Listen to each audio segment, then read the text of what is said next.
A couple of weeks ago, I was sitting in my balcony welcoming Estrella, a very close friend of mine. But today I'm also really delighted because I have one of my best friends as well, joining me from his balcony to my balcony, Martin Crook. So Martin, welcome to London from your balcony in Atlanta. How are you? Hi, Begonia. I'm good. It's great to be here. It's a cold, wet, rainy day in Atlanta, so I feel like I might be in London. Yeah, same here. So I don't think you will notice the difference today. So Martin, I met Martin when we were together in Coca-Cola some years ago, and then he moved uh, to his next step, and now he's working in United Healthcare as the Vice President of Business Insights and Analytics. And when I read about that, especially, working with healthcare in this moment, working on analytics and insights, and knowing what you have been doing for us in Coke, my first question will be about how is it about predicting the future? And what can you tell us about that? And I think this is a future that probably none of us could have predicted what was going to happen with COVID. And that in itself is probably a lesson to us about trying to predict the future, that we're not able to predict the kind of full picture. And very often in business, we're asked if we can give almost like a photograph of what the future is going to look like. And the reality is, with both research and analytics, all you can really do is to tell you what the components of that photograph are going to be, maybe what the settings of that photograph are going to be, the colors that are within it, and how important those things will be. And then the magic and the art really comes in how you combine those things and how quickly you're able to watch and monitor them, so that when things do start to change, you're able to predict what your next step at least might be. So within that picture, and I think it's an amazing metaphor of what is the reality of our job or your job every day, what's the role that words like modeling play? What's the difference between modeling and predicting the future? Yeah, so I think about it as the component parts of the photograph. So what we do with a model is to pick the pieces that we know have an important part to play, and then figure out how they interact with each other and run through different scenarios, which gives us an understanding of what we think might happen. Now, the problem with a model is that we can't control for everything. We don't know what all of the pieces will be. And in fact, when we put in too many pieces, we typically make the model less accurate. So the joke has often been that all models are wrong, but some models are useful. So then as we come to think about the future and we think about the component parts of the future, really what we're trying to do is to get the inputs to that model spot on, which in reality isn't something that is easy to do. But as we observe them happening, what we're able to do is start assessing what might happen next. And that gives us some perspective on what we need to do, what resources we need to deploy, if we need to change our current course of action to account for what we're seeing. Yeah, and I agree, it's not easy, and we do it our best way, and sometimes I guess we are scared because somebody asks you for the number. And when somebody asks me for a number, the number I normally say is 17.49.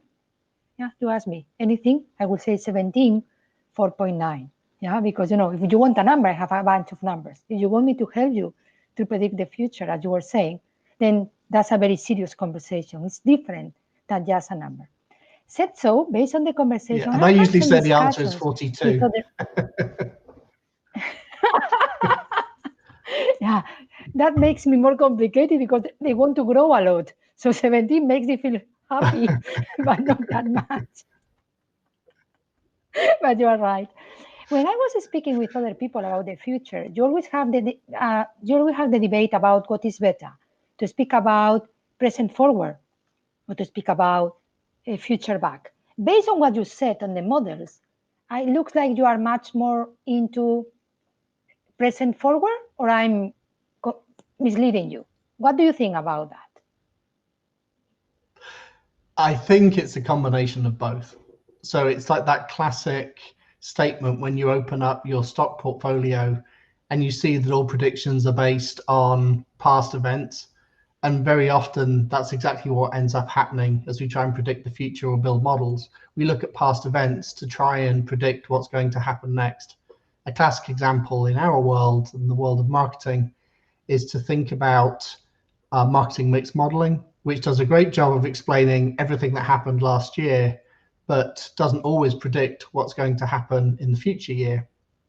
And so a lot of the work that I've been involved in and that you've been involved in with me is thinking about how do we take that stuff and make it forward looking and predict what we think the likelihood of success of each of these pieces is. So instead of taking it as an absolute number, almost taking it as a series of probabilities. So some things we now have a high probability of being successful. If you run an ad with a piece of copy that's tested well, the likelihood is that you're going to have a positive output and a positive effect on sales. If you run a piece of promotional activity that in the past has had a high probability of success, is likely to have a high probability of success again in the future. The bit that we can't do is to figure out how to combine all of those pieces until we've actually seen them happen.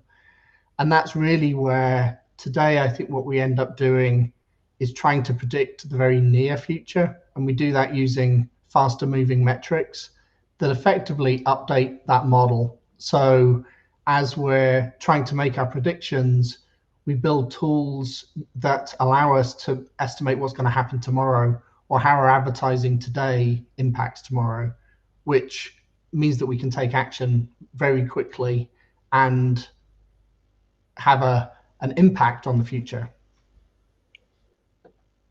So at the end, it's a little bit like the return to the future. You are part of the future yourself. So whatever you do will change what's going to happen next. That's a very, it's a bit scary thought, I guess, but also it's a good thought because you feel like you are in control, but you don't know control of what because you don't know the impact. But that's really really, I will capture that thought because I think it's really one of the ones I will write down I have a kind of notebook. When I capture something, I put it there. It will be one of the ones I'm going to put there. So thank you for that. Remember so to what quote we me. do with all those people that yeah, I will quote you. Who knows? Yeah, suddenly. In fact, we are here today because you have so many things to teach us, and we can learn a lot by just speaking with you. What about those people that come telling us the trends? I have kilos or pounds, wherever you want me to use as to measure of trends. So how do you do that when you say I'm predicting the future with a model that tends to understand the probabilities of something that happened in the past to happen again in the future, and then suddenly you have people speaking about the trends in a very abstract way, or in a very, I don't want to say qualitative because but in a more conceptual way and less quantitative measure of when it's going to happen, which year, which month, where. So how do you combine both? Or what is your opinion on all those trends and all the futurists speaking about what's going to happen? And I think the answer is that the two play an important part. And you hit the nail on the head when you said that it's more of the kind of qualitative perspective. I would have actually called it the art. So there's kind of art and science that goes into this. And what the trends are often doing is identifying things that we have not yet seen. And so we're unable to build historical models from them because they're things that we haven't seen. And so what you end up doing is trying to figure out what those are going to do in the future, how those are going to impact, your immediate business. And the trick is figuring out which ones of those are actually long-term trends and they're going to stick around for a long time, and which ones of those are trends are actually fads and they're going to be relatively short-lived. Many years ago, I worked on the cereal business, breakfast cereal business. And within the breakfast cereal business, we were hit hard when Atkins came in the first time round. And so the question that we were asking ourselves was, is this going to be a long-term trend? Are we going to see a decline in the breakfast cereal category, forever? Or is this something that's going to be relatively short-term? And if it's short-term, what actions do we need to be taking to make sure that as we come out of this, we are positioned well for success? And so what we did was to take that trend, look at the habits that people were adopting as a result of that, and then figure out how we could either reinforce those habits, but also make sure that we were the brands that would get picked. So we did a lot of brand equity work. And in fact, coming out the back of that period of time with Atkins and the work that we've done, we actually gained share and gained equity on most of our brands, which put us in a good position as the market recovered and Atkins became more of a thing of the past. Well, I think that's really key, to differentiate what's something that is going to be a fashion, something that is going to just be there for a while, versus something that is going to be a trend. And also I connect this, if I might, with your comment about you can be sometimes the trigger for a future different from the one you want. Let me try to elaborate a little bit. What I'm trying to say is that sometimes we companies get scared about something, and then we invest on that because we think it's going to be future. And sometimes that was just a trend, something that was going to finish, a fashion that was going to finish. And just because we get in love with it our own selves, we make it last longer than it should. No? So it's very important to make the difference and to keep the control in those moments of a storm, to be sure that there is no problems, and you don't generate the problems that you want to avoid your own self. Very, very interesting. Well, I think that's where you get back into the world of.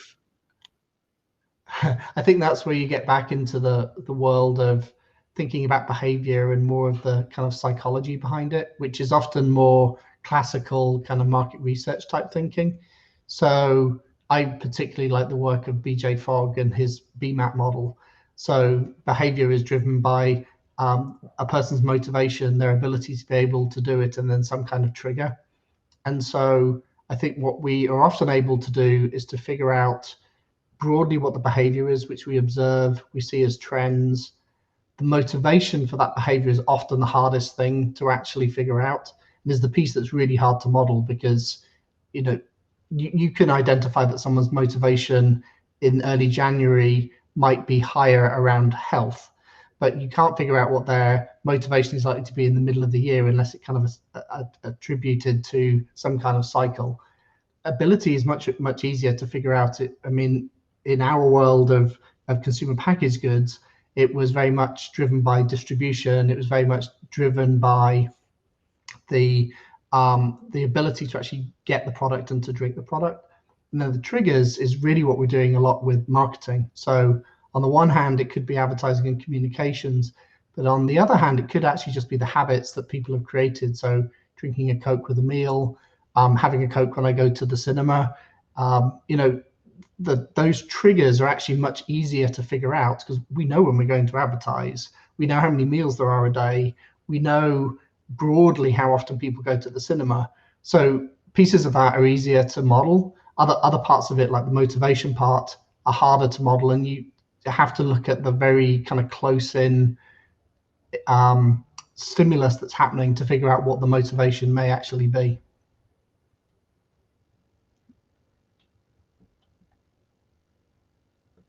Yeah, and I think the most something is within a routine, the easier that you can trigger it, while when it is not in a routine and it's something sporadic, you rely more on the motivation than on the habit or than on the situation. So those are the ones that are more difficult to predict and to generate, I guess, to trigger them. Yeah, you need to invest more. And I think when you look at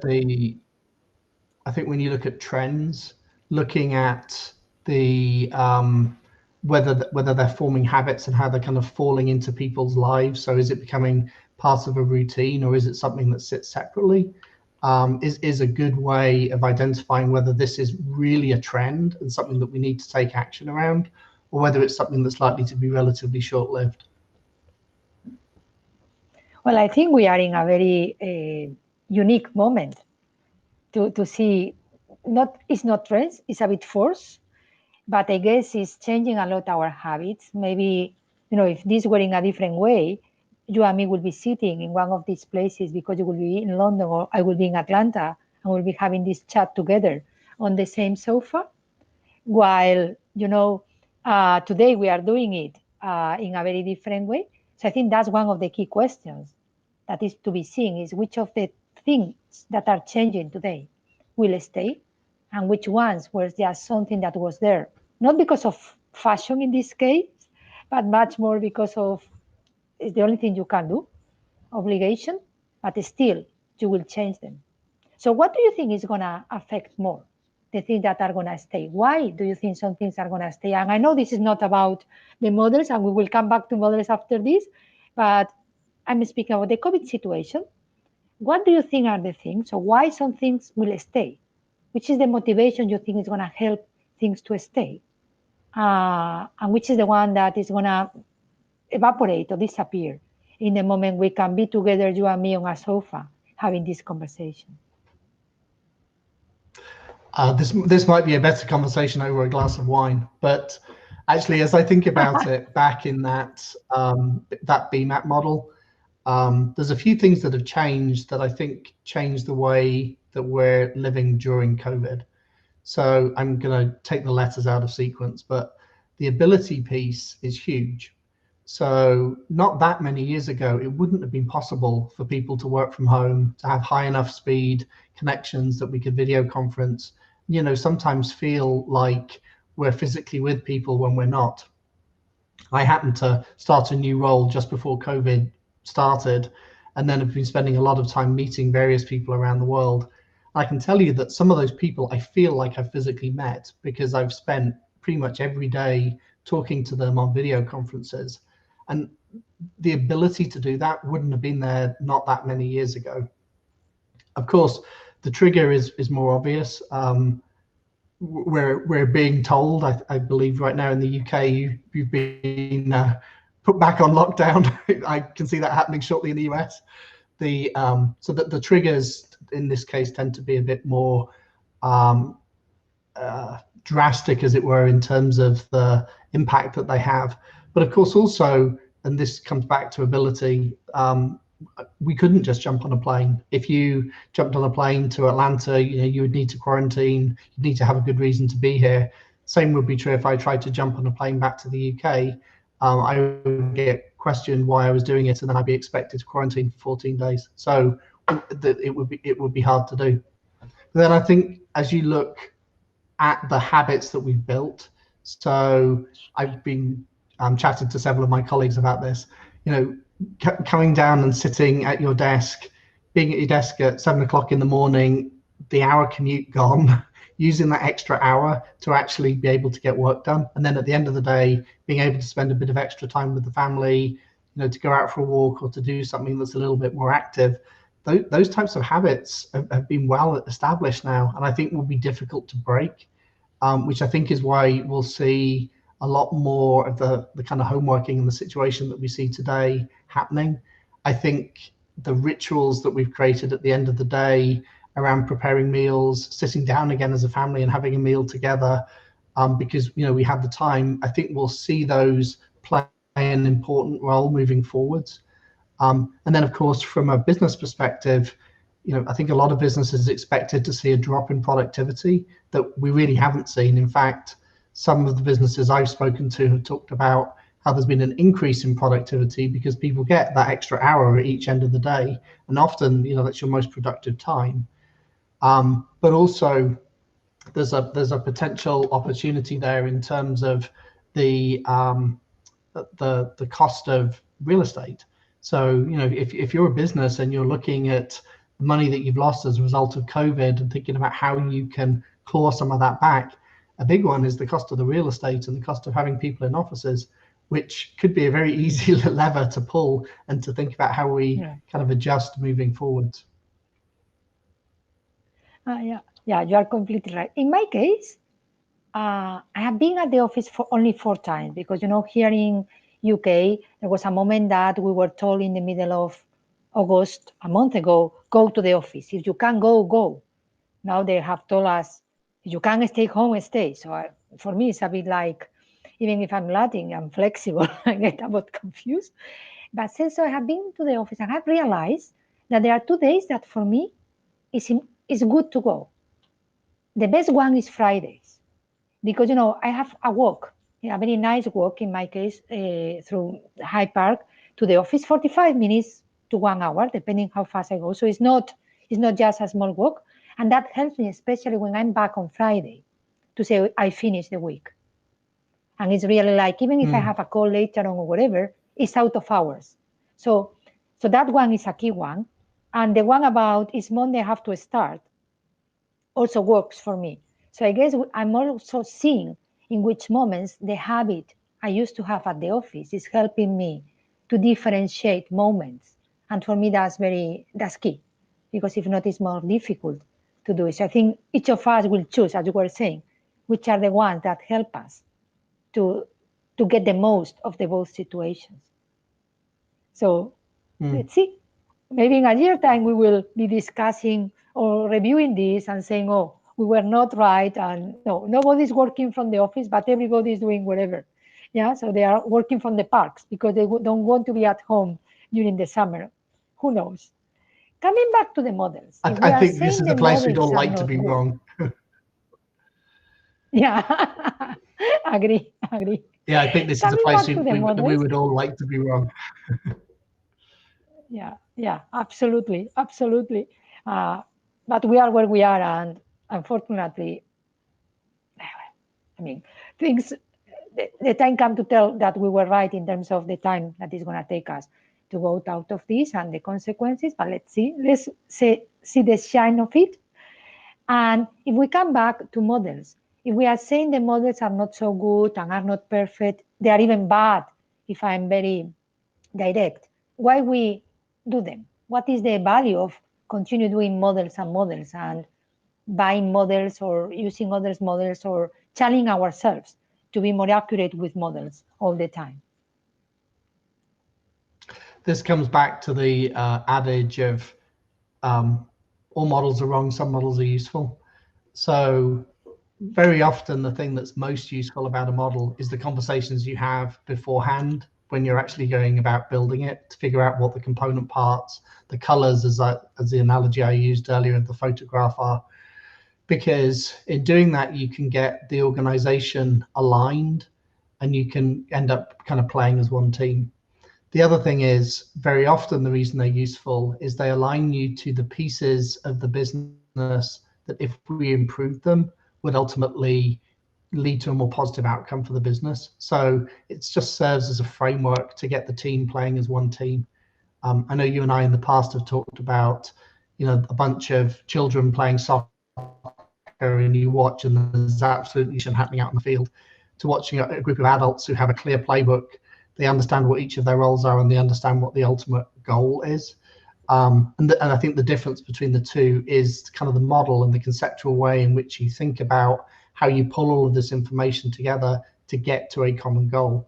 And so the importance or the value of the model is in figuring out what those component parts are and then getting people aligned to them so that we're chasing after the same thing. And within that context, where do the best models come from, in your opinion? I like that question. So the most useful models that I've come across are models that we've borrowed from other places. So one of the models that we put together was really to try and figure out very early stage products that were not yet truly competitors to the world that we lived in, but were small enough that either we could potentially acquire or we could go develop our own version of those things. And they're really hard to find. And they're hard to find because, very often they're in a different distribution channel to the one that we typically focus on. Very often they're too small to be picked up by the likes of Nielsen or IRI. And so consequently, we don't see them in our data until they're too big to do anything about. And so what we did was to say, well, what other industries have this type of problem of trying to find things when they're relatively small, but look like they have a lot of mileage behind them. And so what we did was to go and talk to Sony and talk to them about how they identify and model new music talent, and how we could take that model and apply it to what we saw using all of the various data feeds that we had to be able to predict new products that were very small, and how big and potentially impactful they'd be for us. And we found that model worked very well and validated nicely, but we got it by looking at another industry and trying to think more broadly. Yeah. The other example you and I have talked about a few times is Kalman filters, which is the mathematics behind a GPS. It's also the mathematics behind missile targeting as well. And one of the reasons why we really liked Kalman filters is, if you think about marketing and what we're trying to do with our brands, we're setting a destination that we want to get to, setting a growth target, setting a penetration or an incidence target for a particular brand. And then we're taking activity along the way to try and get there. And what this type of model allows you to do is to figure out how effective each one of those pieces of activity has been in almost real time. So you can get an answer the next day that actually the turn I just took or the piece of advertising I just did actually moved me towards my destination. And this other activity that I did not. So it allows you to make trade-offs in a very short period of time about what you need to do to go and hit your target. And the reason that's important is because in a world where we can't truly predict the future, being able to predict the next day and actually take action on it will get us closer to where we think the future is ultimately going to be. And it brings it one step closer, as it were.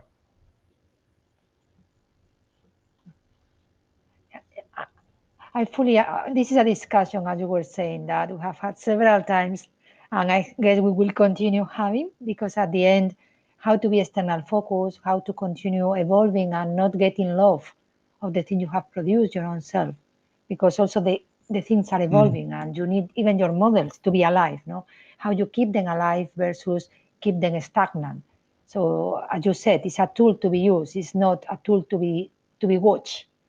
And in the moment you use it, instead of just watching on TV, you need to evolve it with the usage of the people. It's like somebody that we all make alive together. So imagine that some years ago, I'm not going to say how many years ago, when you started in this career after your degree, you have that model that allows you to see the future. What would have you done differently than the thing you have done? Which will be the one that you will have done or not done or skip or do before or after?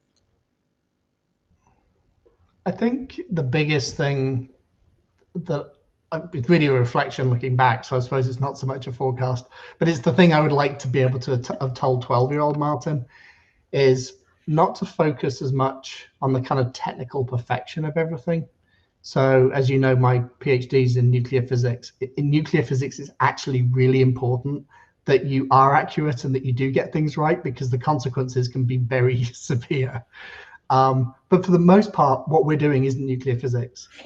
Making a misstep on marketing is not going to cause an explosion that wipes out a whole country. But what is important is to be able to look at the information that you do have, pull together information from multiple places, and then tell a really good story that actually convinces someone to go and take action in a different way.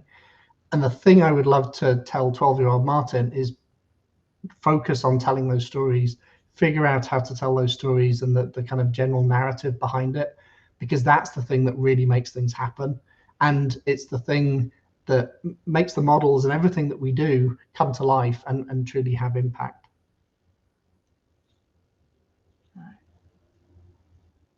Yeah, for me, it's always amazing to see your career and how you move from a very technical and with a lot of responsibility thing to really enjoy the Coke side of life, which is a bit more lighthearted. Thank God, yeah. If not, life can become too complicated. So I always do 3 questions to everybody that is with me in their balcony to my balcony. You already answered one of them. I guess you were close to answering the second one, but just to give you the chance to add something. If you have to give any advice to a new researcher, somebody that is entering in this career, in this world where you and me are, which will be that advice? Forget about Martin advice. Think about somebody else like me. Which advice you will give to somebody like me if you see me some years ago?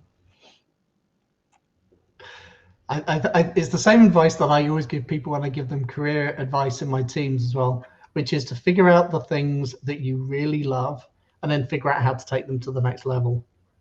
So I think we've all been guilty at some point of trying to do something because we thought it was what it was expected to get to the next level or to be successful, rather than to think about how we use the things that we really love to be successful at the same thing. And so, when you chase your passion, it comes across in everything you do. It engages the people around you.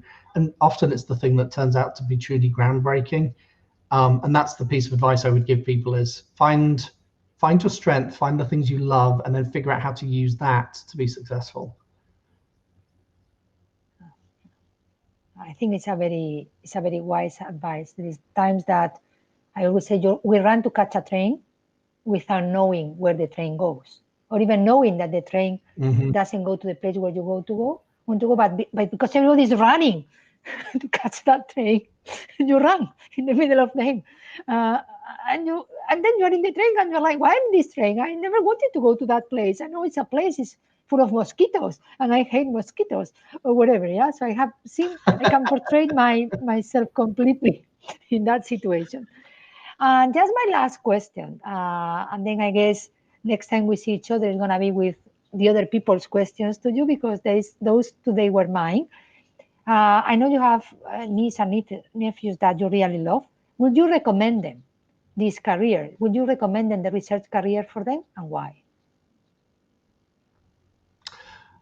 I would, in that I think the opportunities to look across and truly understand kind of end to end what a business is are great. If you sit in actually the research or analytics functions, you have the opportunity to to move between lots of different things, and I think that in itself both makes the job interesting because it's constantly changing, but also it's easy to see the impact of the things that you are doing, which many people take roles that they can't see the impact, and I think ultimately that's what leads to burnout. So just from that engagement and the ability to be able to see the impact of what you do, I would recommend it. I also would recommend, though, that this comes back to the advice to 12-year-old Martin of really figuring out how to tell the story, how to pull together all of those component pieces, whether they be the things that you've just done the research on, other observations that you've had, other reading that you've done, other desk research that you've done, and pull all of those things together and then be able to tell a really powerful story. And that will make you successful in almost any career. I think I would like to be your niece. Then I will have avoid my own self a couple of situations that were not that nice. I don't regret, but still. So thank you, Martin. Such a pleasure having this chat with you. I guess we will see, as I said, each other in a day or so with the questions for other people for you that I hope they will enjoy as much as me listening to the answers and sharing with them all your knowledge and your experiences. Such a pleasure seeing you, even if it is through the screen. It looks like it's not exactly the same as a year ago when we were together, but almost. So thank you for joining me today. Almost. Thank you. It's been great to catch up, Begonia.